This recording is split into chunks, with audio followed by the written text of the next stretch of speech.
of our today's dignitaries, our guests. First of all, I request our keynote speaker, Dr. Raosaheb Kasbe साहेब, त्यांचा परिचय short मध्ये सांगू इच्छितो. Is Marathi writer, विचारवंत आणि शिष्यतज्ञ आहेत. त्यांच्या झोत या पुस्तकात त्यांनी, हे खूप प्रसिद्ध पुस्तक आहे झोत नावाचे कादंबरी, आणि त्यांनी बरीचशी पुस्तके लिहिलेली आहेत. डॉक्टर आंबेडकर आणि भारतीय राज्यघटना, आंबेडकर आणि मार्क्स, आंबेडकरवाद तत्व आणि व्यवहार, धर्मग्रंथ आणि मानवी जीवन प्रवाह, मानव व धर्मचिंतन, या सो मेनी बुक्स. आणि त्यांना बरेचसे असे अवॉर्ड्स मिळालेले आहेत. गदिमा प्रतिष्ठानचा स्नेहबंध पुरस्कार, मिलिंद कला महाविद्यालयातर्फे मिलिंद समता पुरस्कार. रावसाहेब कसबे साहेब हे नाशिकमध्ये भरलेल्या 5व्या कॉम्रेड अण्णाभाऊ साठे साहित्य संमेलनाचे अध्यक्ष होते. सुगावा प्रकाशनाचा सुगावा पुरस्कार. रावसाहेब कसबे हे महाराष्ट्र साहित्य परिषदेचे 2011 ते 16 या काळासाठीचे दोघांचे एक उपाध्यक्ष आहेत आणि 2015 सालच्या 5व्या सम्यक साहित्य संमेलनाचे अध्यक्षपद त्यांनी भूषविले आहे. मी कसबे सरांना विनंती करतो की त्यांनी इथे आपलं संबोधन.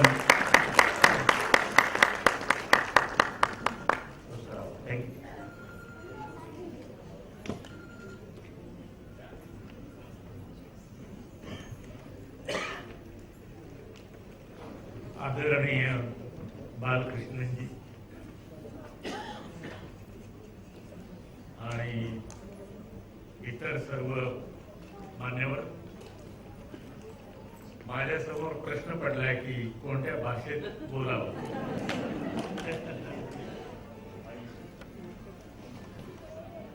मी उत्तरेत जातो तर हिंदीत बोलतो, दक्षिणेत जातो तर इंग्रजीत बोलतो, पण महाराष्ट्रामध्ये मला ना हिंदी बोलता येत ना इंग्रजी बोलता येत.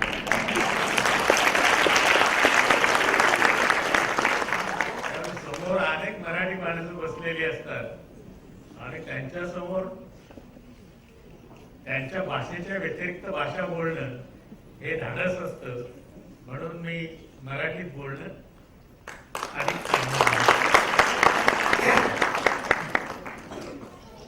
आज आपण बाबासाहेबांची जयंती साजरी करत आहात, पण जगामध्ये अद्याप तरी अशी कोणी व्यक्ती जन्माला आलेली नाही की जिची जयंती संपूर्ण जगात साजरी होते.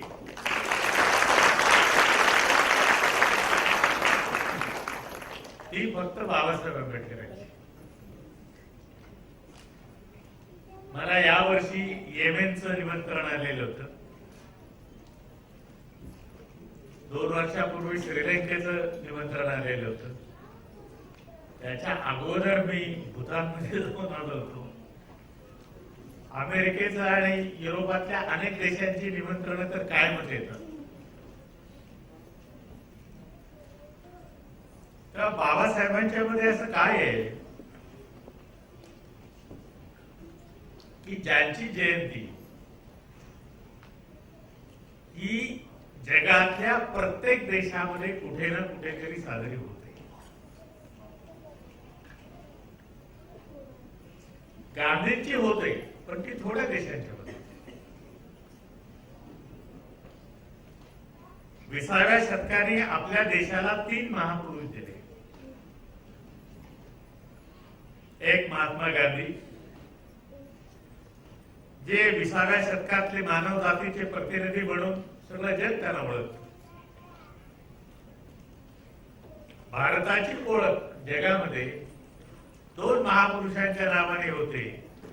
एक भगवान बुद्धाच्या आणि दुसरी महात्मा गांधी. दुसरे नेते जे आपल्याला लाभले ते पंडित जवाहरलाल नेहरू. आणि तिसरे डॉक्टर बाबासाहेब आंबेडकर. या तिघांच्या विचारामध्ये फरक होता, पण तिघांचं ध्येय एकच होतं. बाबासाहेबांचं काय वैशिष्ट्य असतं जे आता हळूहळू उजेडात यायला लागलं. जसजशी तरुण मुलं मुली शिकायला लागली, अधिक चांगल्या प्रकारचं वाचन करायला लागली, त्यावेळी एक महत्वाची गोष्ट बाबासाहेबांच्या बद्दल आपण कायम ध्यानात ठेवली पाहिजे ती ही की बाबासाहेब त्यांच्या आयुष्यात साध्या माणसाच्या नादी कधीच लागले नाही. ते नादी लागले विविध ज्ञानशाखांचा जे अभ्यास करणारे लोक आहेत माणसाबद्दलच्या, त्या विविध ज्ञानशाखातला जो प्रमुख असेल त्याच्या नादी लागले, नंबर 2च्या नादी लागले.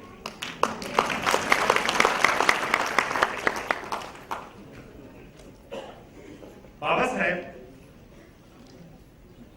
ज्यावेळी 26 वर्षाचे होते त्यावेळी त्यांनी एक निबंध लिहिला, आणि हा निबंध कोणाच्या बद्दल होता तर 20व्या शतकातला सर्वात मोठा तत्ववेत्ता बर्ट्रांड रसेल, ज्याला संपूर्ण जग एक तत्वज्ञानी मानतो, बाबासाहेबांच्या समकालीन असणारा हा तत्ववेत्ता यांनी एक ग्रंथ लिहिला सोशल रिकन्स्ट्रक्शन नावाचा. या ग्रंथाचं पहिलं परीक्षण बाबासाहेब आंबेडकरांनी लिहिलं, आणि रसेल हे जे म्हणतात त्या ग्रंथामध्ये हे बरोबर आहे. रसेल या ज्या गोष्टी मांडतात त्या चुकीच्या आहेत,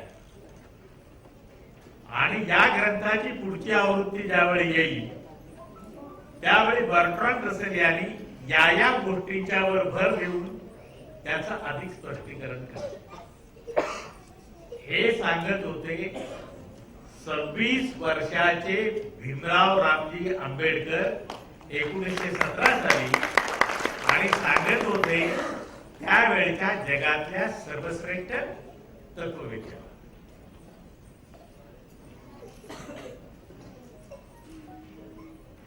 बाबासाहेब आंबेडकरांनी 1916 साली जी एक संस्था होती जगातली नावाजलेली अँथ्रोपॉलॉजीची, मानववंशशास्त्राची, त्या संस्थेमध्ये एक पेपर वाचला, आणि हे जे जातीचं जे कोड आहे हे लोकांना कळत नाही काय भानगड आहे, ही जात कशी निर्माण झाली. तिच्यावरती काम करायला खूप लोक आले. नेस्प्रिट भारतामध्ये येऊन केला. आपल्याकडे धुर्वे नावाचे जे अतिशय मोठे समाजशास्त्रज्ञ होते त्यांनी त्या संबंधी संशोधन केलं. बाबासाहेब आंबेडकर हे पहिले भारतीय की ज्यांनी हा जातीचा उलगडवून दाखवला आणि सांगितलं की जात कशी निर्माण झाली, तिचा विकास कसा झाला. आणि म्हणून त्यांचा जो निबंध आहे कास्ट इन इंडिया, तिचं जेनेसिस, तिचा मेकॅनिझम आणि तिची डेव्हलपमेंट ही कशी झाली हे सगळ्या जगातल्या समाजशास्त्रज्ञांना, मानववंश शास्त्रज्ञांना समजावून सांगितलं. म्हणजे बाबासाहेबांचं पहिलं योगदान तत्वज्ञानात, दुसरं तत्वज्ञान मानववंशशास्त्राचं, हे लक्षात घ्या. जगातला सगळ्यात मोठा समाजशास्त्र 20व्या शतकातला हा होता सिडने वेब, आणि त्याची बायको बेट्रियास वेब. बाबासाहेब ज्यावेळी परदेशात गेले, इंग्लंडमध्ये गेले, त्यावेळी पहिल्यांदा ते सिडनी वेबला जाऊन भेटले आणि सिडनी वेबनी हे जे भारताच्या जाती संस्थेचं समीक्षण केलेलं समाज व्यवस्थेचं, समाजशास्त्राचं, त्याच्या संबंधी सिडनी वेबशी वाद घातला. त्यावेळी बाबासाहेब होते 26 वर्षांचे. बिट्रियास वेब बरोबर बाबासाहेबांनी चर्चा केली आणि सिडनी वेब जे लोकशाही समाजवादी तत्वज्ञान मांडत होते याच्या संबंधी बाबासाहेबांनी गांभीर्यानं विचार केला आणि सिडनी वेब या निर्णयाला आले की त्यांनी बाबासाहेबांना असं सांगितलं की भीमराव, आपण आठवड्यातून एकदा तरी भेटलं पाहिजे. सिडनी वेब हा जगातला सगळ्यात मोठा 20व्या शतकातला समाजशास्त्र. ज्यावेळी ते तिथे गेले शिकण्यासाठी, त्यावेळी सिडनी वेबनी स्वतः त्याला गाडीत घातलं, ते लायब्ररीत गेले आणि लायब्ररीयनला सांगितलं की हा जो भारतीय विद्यार्थी आहे, हा विद्यार्थी जेही पुस्तक मागेल, जोही ग्रंथ मागेल, तो त्याला तुम्ही द्या, नसेल तर तिथून मागून घ्या, पण याला ग्रंथ मिळाला नाही अशी तक्रार माझ्याकडे येता कामा नये. बाबासाहेब भांडले कुणाशी? 20व्या शतकातला सगळ्यात मोठा जगातला राज्यशास्त्रज्ञ जे होता हेरॉल्ड लास्की. जसं आपल्या भाषेला व्याकरण असतं ना, शुद्ध भाषा कोणती, अशुद्ध भाषा कोणती, आता व्याकरणाचा काही पत्ता राहिलेला नाही. ते जवळजवळ इतिहास जमा झालेले आणि जे फार फार फार फार इंग्रजी बोलणारे लोक असतात ते ग्रॅमॅटिकली फार चुकीचं असतं. सगळ्यात उत्तम इंग्रजी भारतीय माणूस बोलतो, कारण तो पहिल्यांदा इंग्रजीचं व्याकरण शिकलेला असतो आणि तो इंग्रजी शिकलेला असतो.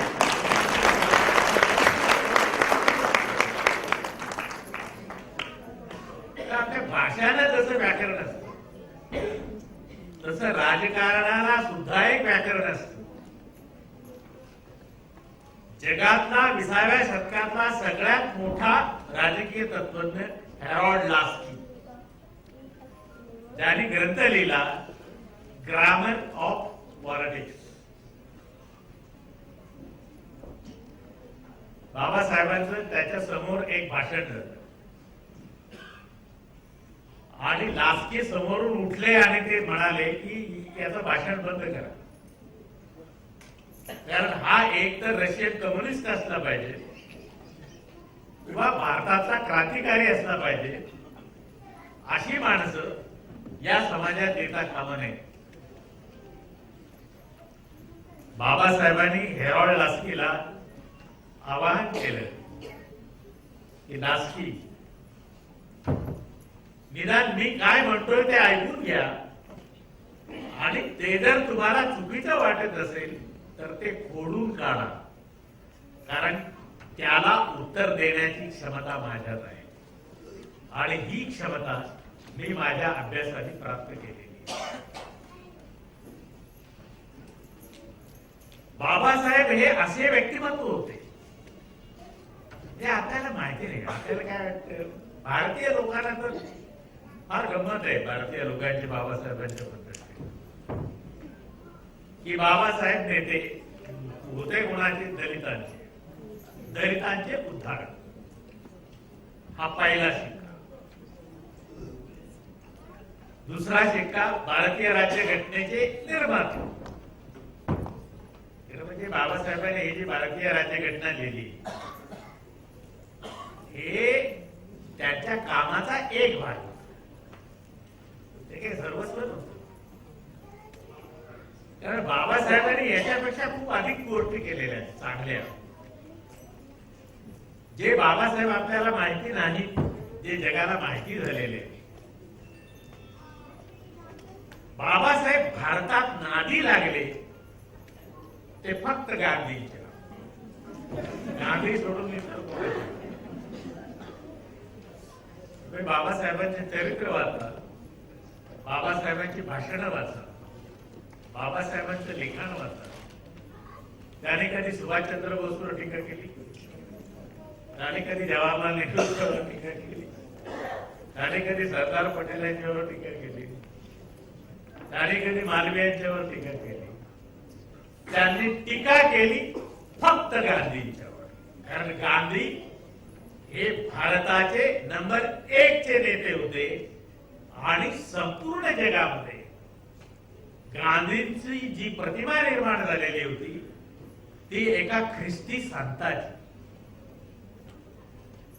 कारण गांधींचं जे पहिलं चरित्र लिहिलं रेव्हरंड डोकनी 1916 साली,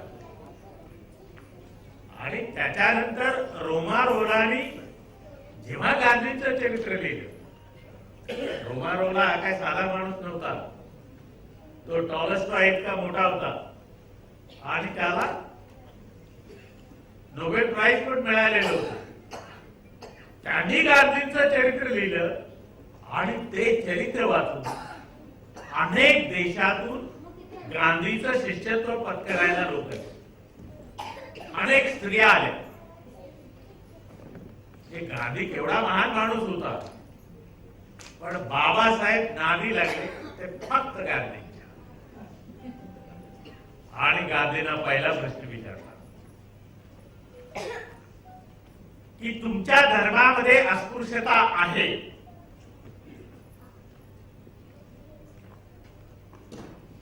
एक गोष्ट लक्षात ठेवायची. बाबासाहेब आंबेडकर आणि महात्मा गांधी ही दोन्हीही माणसं आत्मटीका करीत होती. ते जसे समोरच्याला प्रश्न विचारत होते तसे स्वतःलाही प्रश्न विचारत होते आणि दुसऱ्याला प्रश्न विचारत, स्वतःला प्रश्न विचारत ते विकसित झालेले होते. गांधी तर फार विकसित होत गेले, बाबासाहेब पण होत गेले. आणि म्हणून बाबासाहेबांनी लिंग्विस्टिकच्या प्रश्नावरती जी एक पुरवणी लिहिली तिच्यात लिहिलेलं आहे की consistency is a virtue of an ass. तेव्हा ही सतत बदलत गेलेली व्यक्तिमत्व. आणि बाबासाहेबांनी जे तत्वज्ञान सांगितलं बुद्धाच्या नावानं की माणूस प्रत्येक क्षणाला नवा जन्म घेत असतो. जसं गांधींचं होतं तसं बाबासाहेबांचं होतं. बाबासाहेब गांधींना म्हणाले तुमच्या धर्मात अस्पृश्यता आहे. गांधी म्हणाले माझा धर्म जर अस्पृश्यता मानित असेल आणि एखादा धर्मग्रंथ जर अस्पृश्यता मानित असेल तर तो धर्मग्रंथ मी फेकून देईन.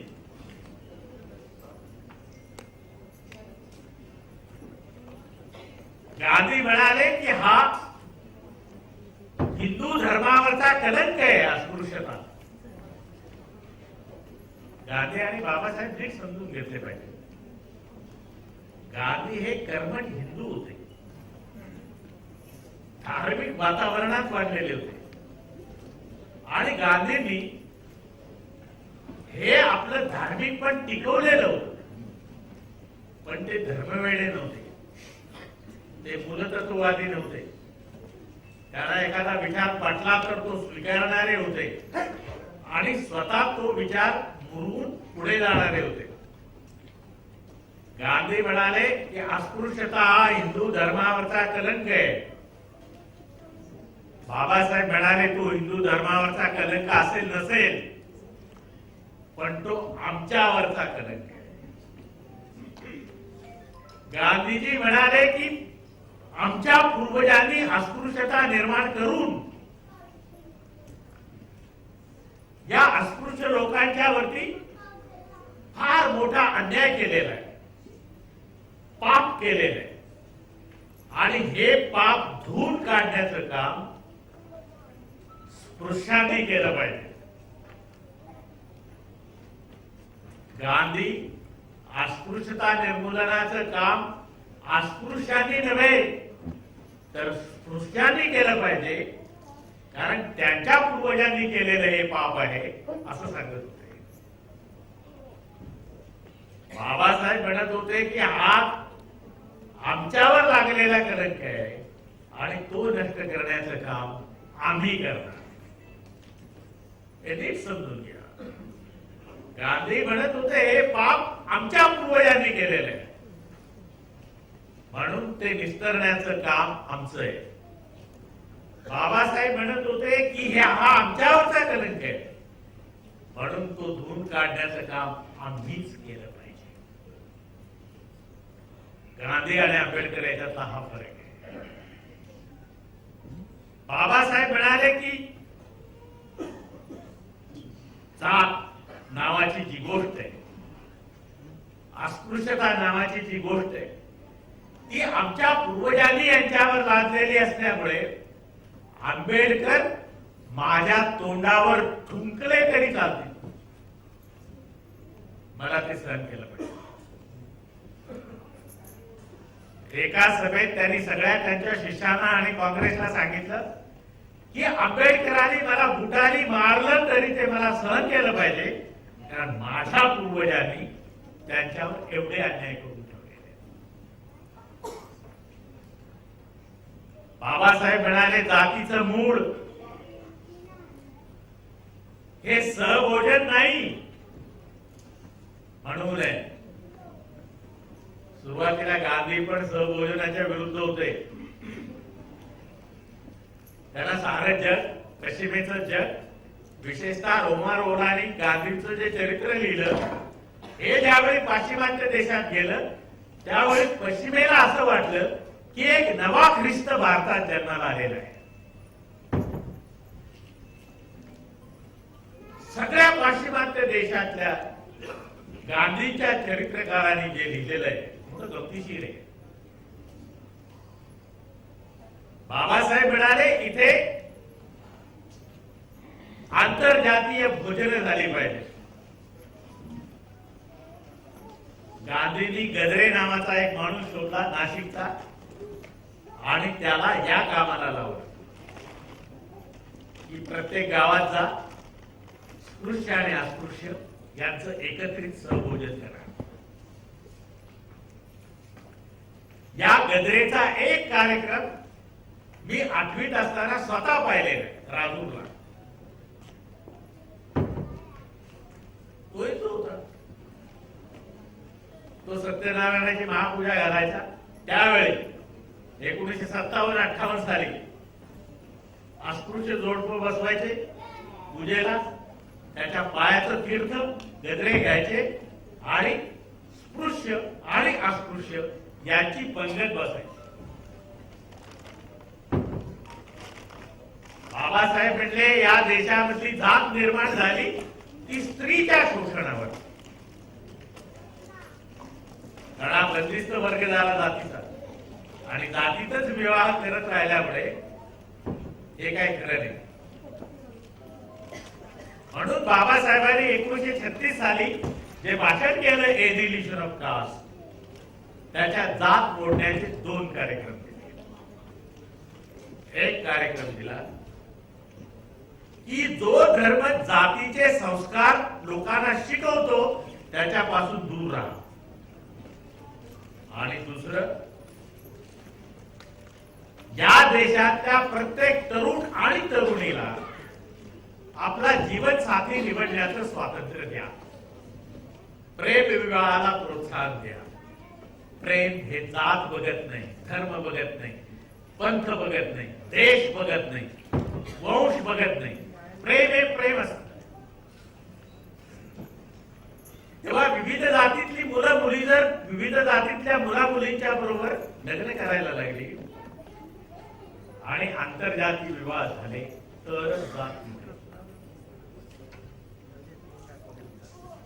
एक कांशीराम नावाचे एक नेते होते, आपल्यापैकी अनेकांना त्याचं नाव माहिती असेल, कारण आपल्याकडे चांगली माणसं विसरण्याची फार सवय आहे. चांगली माणसं विसरण्याची आपल्याला वाईट सवय आहे. एक कांशीराम माझे मित्र होते आणि माझ्याकडे नेहमी येत असत. आज तुमचा बहुजन समाज पक्ष आहे, मायावतीचे नेते त्यावेळेस त्यांनी माझ्या एका पुस्तकावर दिल्लीमध्ये एक परिसंवाद ठेवला होता कॉन्स्टिट्यूशनल क्लब मध्ये. मला आंबेडकर वाद नावाचा एक पुस्तक आलं होतं, विथ आंबेडकरिझम सर्वाइव्ह. आणि तिसऱ्या दिवशी दिल्लीच्या मावळकर हॉलमध्ये माझं भाषण ठेवलं. तर त्यावेळी आम्ही तरुण अशी भाषण करायचो आणि आमचे विषय दोनच, एक ब्राह्मण आणि दुसरा गादी. आणि हात वर कर करून 4 शिव्या ब्राह्मणांना दिल्या की आपण टाळ्या वाजवायचो आणि 4 शिव्या गांधींना दिल्या की आणखी टाळ्या वाजवायचे. तर आमचा अर्धा अधिक आयुष्य गांधींना आणि ब्राह्मणांना शिव्या देण्यात गेलं. तुम्ही ते भाषण दिलं, खूप लोकांच्या टाळ्या. गांधीच्या विरुद्ध भरपूर बोललो. ही 1979 सालातली गोष्ट आहे. एक म्हातारा काठीत टेकीत स्टेजवर आला. गांधी टोपी होती, खालीचा शर्ट. मला म्हटला, राव साहब आपका भाषण बहुत बढ़िया हो. अरे म्हणतो, जरा गांधीवादी असून आपण म्हणतोय म्हणजे काय गमतच दिसते. तर ते भाषणानंतर भरपूर गराडा पडत असतो, त्यामुळे आम्ही म्हणून असो थँक्यू फार छान छान. तो म्हणला, नाही मुझे आपसे कुछ कहना है. म्हातारा होता पण कडक. तो म्हणला, भारतामध्ये बाबासाहेब डॉक्टर आंबेडकरांना एकच शिष्य मिळाला, फक्त एक, ओनली वन, सिर्फ एक. तो वो कौन है? तो म्हणाले, वो है मोहनदास करमचंद गांधी. म्हणलो कसं? ते म्हणजे बाबासाहेबांनी जाती अंताचा जो कार्यक्रम दिलेला आहे, हिंदू धर्माची चिकित्सा करा आणि आंतरजातीय व्यवहार करा. ही जी गोष्ट आहे, ही गोष्ट फक्त एकाच माणसाने आयुष्यात केली, ती म्हणजे आपल्या मुलाचा आंतरजातीय व्यवहार केला आणि शपथ घेतली की मी इथून पुढे त्याच विवाहांना हजर राहील ज्या विवाहात वर किंवा वधू याच्यापैकी एक अस्पृश्य असेल. आणि गांधींनी जी आयुष्यभर पाळली, ते म्हणले तू पाळली, तू आंतरजातीय व्यवहार केला, तरुण आहेस. तर म्हटलं आता काय करणार, आता झालंय, आता काय परत करता येत नाही, आता परत नाही करता. पण माझ्या मुलाचं मात्र मी नक्की करेन, म्हणजे त्याला प्रेम करायला मी मोकळीक देईन.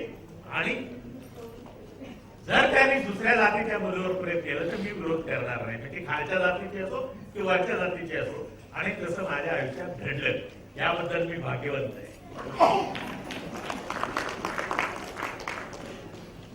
मी म्हणालो की हा गांधी बदलवला कुणी? हा बाबासाहेब आंबेडकर आहे. बाबासाहेबांनी प्रश्न उभे केले नसते, बाबासाहेबांनी टीका केली नसती, तर गांधी हे पारंपरिक अर्थाने हिंदूच राहिले असते. बाबासाहेब आंबेडकर म्हणाले की ही जी धर्मशास्त्र आहे, या धर्मशास्त्रामध्ये स्त्रियांच्या बद्दल आणि अस्पृश्यांच्या बद्दल जे असेल ते फोडून काढा, ते बाजूला फेका आणि मग लिहा. तर मी त्यांना म्हणालो, हे खरं आहे, तुम्ही जर म्हणत असाल की असा गांधी बदल झाला तर Mohandas Karamchand Gandhi Mahatma made by doctor Babasaheb Ambedkar.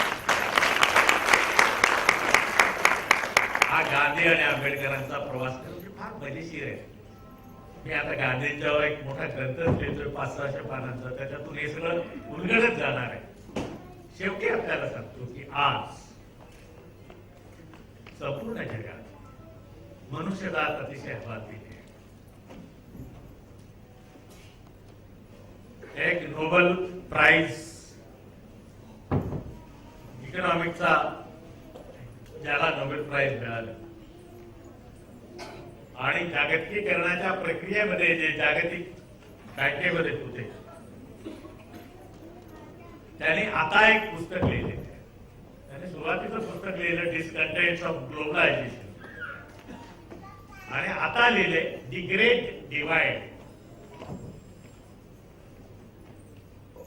म्हणजे माणूस श्रीमंताचा श्रीमंत होत चाललेला आहे, गरीबाचा गरीब होत चाललेला, ही तरी वाढत चालली. आणि जगामध्ये आज असंतोष आहे. लहान मुलांच्यावर गोळ्या चालवणारी धर्मयुद्ध सुरू झालेली आहे. परवा श्रीलंकेत काय हे सगळं चाललेलं. शेवटची गोष्ट मी आपल्याला जगामध्ये ही जी अराजक सदृश परिस्थिती आहे आणि आपल्या देशात तर अधिक आहे,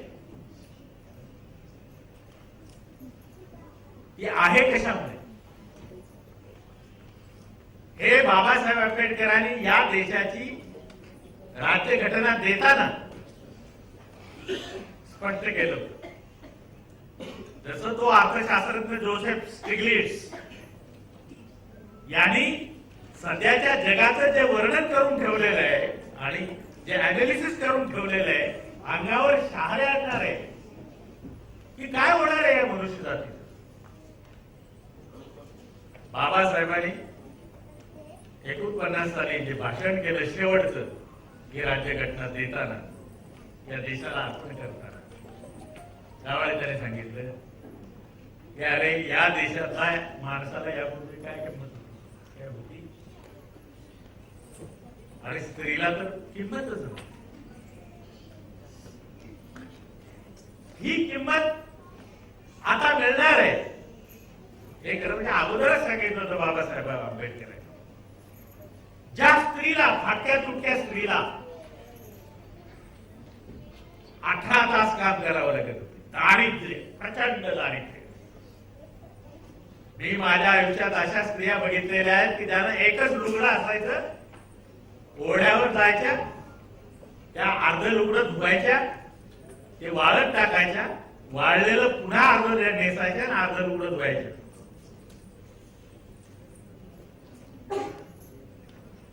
प्रचंड दारिद्र्य एका बाजूला, जाती संस्था तिसऱ्या बाजूला. कोण कुणाला विचारत होतं या देशात कोणाचं राज्य पाहिजे? मोगलांचं पाहिजे, ब्रिटिशांचं पाहिजे, कोणाचं पाहिजे?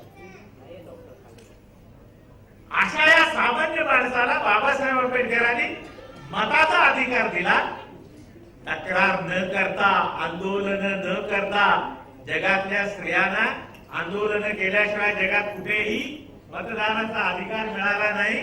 भारतीय स्त्रियांना असा भाऊ भेटला की त्यांनी गोवानीला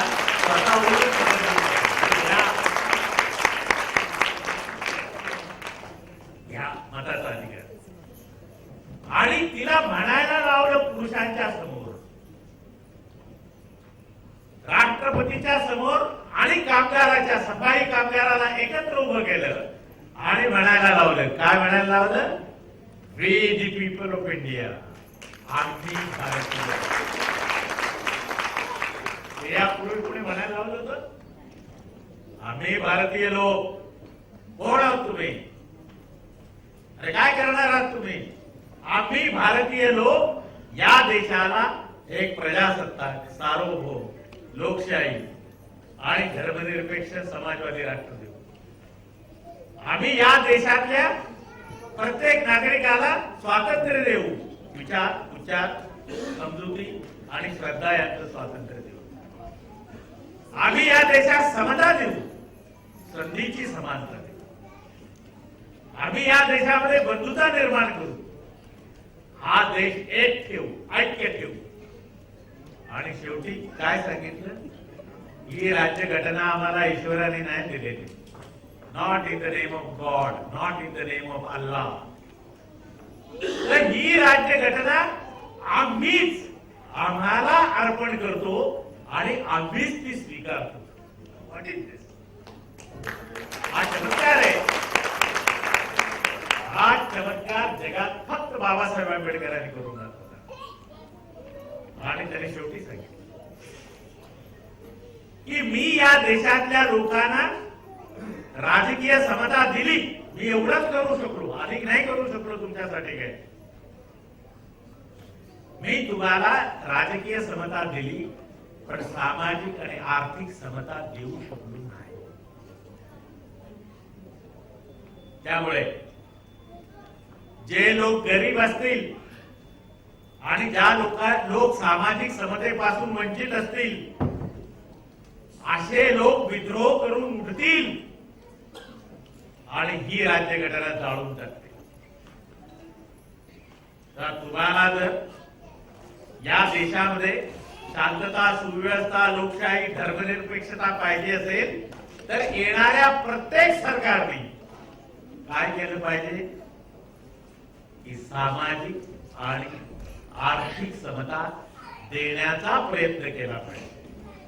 जशी अर्थसंकल्पात तरतूद केली पाहिजे. ती जर तुम्ही केली नाही तर हा देश पुन्हा अराजकात जाईल. आपण बाबासाहेबांच्या अनुयायी समजतो स्वतः. आपल्याला लोक काय समजतात हा वेगळा भाग आहे, पण आपण आपल्याला तरी निदान समजतो की आपण बाबासाहेबांच्या अनुयायी आहोत. तर प्रत्येक आंबेडकर अनुयायांच्या खांद्यावर बाबासाहेबांनी एक ओझं ठेवलेलं आहे. आणि ते ओझं हे आहे की या देशामध्ये राजकीय समतेबरोबर सामाजिक आणि आर्थिक समता निर्माण करण्याचं जे स्वप्न आहे ते पूर्ण करण्याची जबाबदारी बाबासाहेब आपल्यावर टिकून गेलेले आहेत, टाकून गेलेले आहेत. तेव्हा ही जबाबदारी पेलण्याची क्षमता आपल्यात निर्माण हो या जयंतीच्या निमित्ताने अशी मी आपल्याला सगळ्यांना शुभकामना व्यक्त करतो आणि हे दोन शब्द